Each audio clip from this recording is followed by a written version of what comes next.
জামাত ইসলাম কখনোই এই দেশে ক্ষমতায় আসতো না এবং ভবিষ্যতে আসবে না। এখন আমার বিরুদ্ধে লেগেছে, এই বিষয় নিয়ে আমার বিরুদ্ধে লেগেছে। বাংলাতে একটা প্রবাদ আছে যে সুখে থাকলে ভূতে কিলায়, তেমনটি হয়েছে এই রোবায়েত ফাতেমা তনিকে ঘিরে। হঠাৎ করেই বাংলাদেশের জনপ্রিয় কাপড় ব্যবসায়ী রোবায়েত ফাতেমা তনি এবার জামাতের আমিরের পিছনে লেগেছে কেন? এমন প্রশ্নের উত্তর খুঁজতে গিয়ে আমরা এমন কিছু জানতে পাই যেটা শোনার পর যে কারুরই চোখ কপালে না উঠলেও অবাক হতে তাকে বাধ্য হতে হবে। রোবায়েত ফাতেমা তনি একজন সচেতন নাগরিক। তার স্বামীর অভাব না থাকলেও তার রাতের সঙ্গীর অভাব রয়েছে বলে বিশেষ কিছু সূত্রের বরাদে জানা গিয়েছে।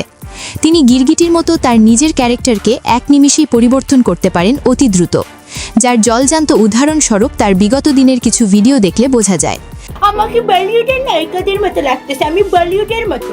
আওয়ামী লীগ সরকার থাকাকালীন অনেক সুবিধা নেওয়া একজন প্রপার ব্যবসায়ী ছিলেন এই মডেল ও কাপড় ব্যবসায়ী। তাকে বেশিরভাগই পুরুষের সাথে দেখা গেলেও এবার ত্রয়োদশ জাতীয় সংসদ নির্বাচনের পর তাকে একটু ভিন্ন রকম সমাজসেবিকা রূপে দেখা গিয়েছে সোশ্যাল মিডিয়ায়। কিছুদিন আগে লাপাত্তা থাকলেও এবার হঠাৎ করেই বাংলাদেশ জামায়াতে ইসলাম নামক দলের পিছনে লেগেছে সূত্রের বরাদে জানা গিয়েছে। সচেতন নাগরিক সমাজ নামক একটি সংগঠনের পক্ষ থেকে বাংলাদেশ জামায়াতে ইসলামী নিবন্ধন বাতিলের দাবি জানিয়ে প্রধানমন্ত্রী বরাবর একটি চিঠি পাঠিয়েছে এই কাপড় ব্যবসায়ী তনি। গেল শুক্রবার ২০ ফেব্রুয়ারি আয়োজিত এক সংবাদ সম্মেলনে এই তথ্য নিশ্চিত করেছেন আলোচিত নারী উদ্যোক্তা ও সংগঠনটির সদস্য সচিব রোবায়েত ফাতেমা তনি। সংবাদ সম্মেলনে প্রধানমন্ত্রীর কাছে পাঠানো সেই চিঠিটি পাঠ করার সময় তিনি উল্লেখ করেন, জামাতের আমির ডক্টর শফিকুর রহমান সহ দলটির শীর্ষ নেতারা বিভিন্ন সময় নারীদের রাষ্ট্রপ্রধান বা কোনো গুরুত্বপূর্ণ সংস্থার প্রধান হওয়ার বিপক্ষে অবস্থান নিয়েছেন, যা সরাসরি বাংলাদেশের সংবিধানের ২৭ ও ২৮ অনুচ্ছেদের লঙ্ঘন করে। রোবায়েত ফাতেমা তনি আরও জানান, আরপিও অনুযায়ী কোনো রাজনৈতিক দল যদি লিঙ্গ সমতার বিরুদ্ধে অবস্থান নেয় তবে সেই দলের নিবন্ধন বাতিলযোগ্য হবে। রাষ্ট্র পরিচালনায় নারীদের অংশগ্রহণের অধিকার কেড়ে নেওয়া এই আদর্শকে চরম অসাংবিধানিক অভিহিত করে তিনি বলেন, নারীর সম্মান ও অধিকার নিয়ে কোনো রাজনৈতিক আপোষ হতে পারে না। এই পরিস্থিতিতে জামায়াতের নিবন্ধন বাতিলের বিষয়টি খতিয়ে দেখে দ্রুত আইনি ব্যবস্থা গ্রহণ, দলটির আমিরের বিরুদ্ধে প্রচলিত আইনে ব্যবস্থা নেওয়া এবং তাকে প্রকাশ্যে ক্ষমা চাইতে বাধ্য করার জন্য সরকারের প্রতি জোর দাবি জানানো হয়েছে। একই সাথে নারীর প্রতি যে কোনো ধরনের বিদ্বেষমূলক বক্তব্যের বিরুদ্ধে রাষ্ট্রকে কঠোর অবস্থান নেওয়ার আহ্বান জানিয়েছে সংগঠনটি। জামাত ইসলাম কখনোই এই দেশে ক্ষমতায় আসতো না এবং ভবিষ্যতে আসবে না, কারণ এই দেশের নারীরা তাদেরকে মেনে নিবে না। নারীদেরকে ঘরে বন্দী করে রাখার বা ঘরে আটকে দেওয়ার একটা পায়তারা চলছিল।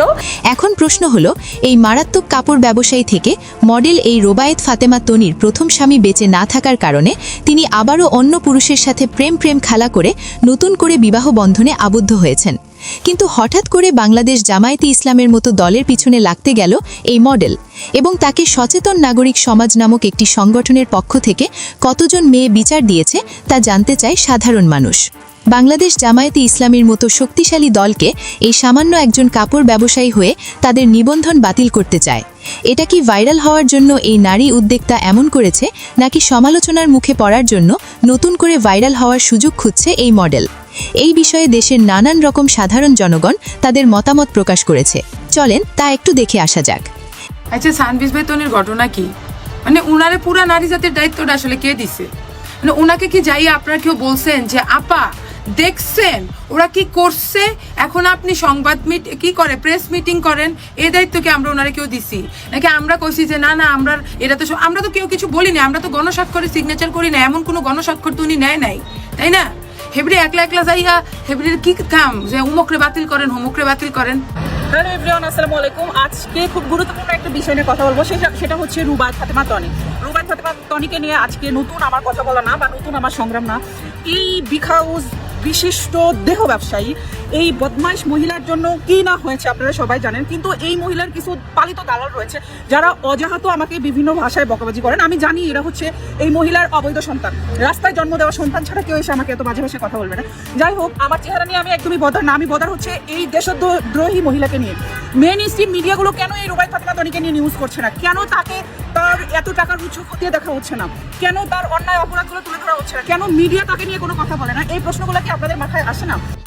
যে সমস্ত মেয়েরা বোরকা পরে তারা হচ্ছে বিকৃত মস্তিষ্কের, এই ধরনের আলোচনা হয়েছিল একটি লাইভ অনুষ্ঠানে। আর সেই লাইভ অনুষ্ঠানে উপস্থিত ছিলেন আমাদের পাঙ্গাস মাছ মুখী রোবায়েত ফাতেমা তনি, সেই সাথে আমাদের বাংলাদেশের নর্তকী নায়িকা পরিমণি ও আরো 2-3 জন মহিলা ছিল, যে নীলা আফরোজ, মেঘনা আলম, এরকম আরো অনেকেই ছিল যারা কিনা এই সমাজের মহিলাদেরকে নিয়ে নানা ধরনের বিতর্কমূলক কথাবার্তা আলোচনা করেছে। আর সেটা যখন ফেসবুকে ভাইরাল হয়েছে, সবাই যখন এটার প্রতিবাদ করতেছে, তখন এরা বলার চেষ্টা করতেছে যে, বিশেষ করে পাঙ্গাস মাছ মুখী তনি বলতেছে যে আমি সেখানে আমন্ত্রিত অতিথি ছিলাম, আমি জাস্ট এখানে গল্প করেছি। এবং এই বিষয়টাকে ধামাচাপা দেওয়ার জন্য পাঙ্গাস মাছ মুখী রুবাই ফাতেমা তনি বলতেছে তার শোরুম ভাঙচুরের হুমকি দিয়েছে, এই সেই লাইভে এসে নানা রকম উল্টাপাল্টা কথা বলে এগুলো ধামাচাপা দেওয়ার চেষ্টা করতেছে। এত কিছু দেখার পর এই বাংলাদেশ জামায়াতে ইসলামী দলের বর্তমান আমির ডক্টর শফিকুর রহমানের পিছনে লাগার কারণে এই নারীর কি শাস্তি হওয়া দরকার, নাকি তাকে এই বিষয়ে ওয়েলকাম জানানো দরকার? এই বিষয়ে আপনাদের মূল্যবান মতামত আমাদেরকে কমেন্ট করে জানিয়ে দিতে পারেন। আর যন্ত্রণায় নেটিজেন বাসীরা বিরক্ত, অনর উপরে বইয়া জানগা ওই নিয়ে জানগা ইয়াবে করে নিয়ে জানগা ওরে।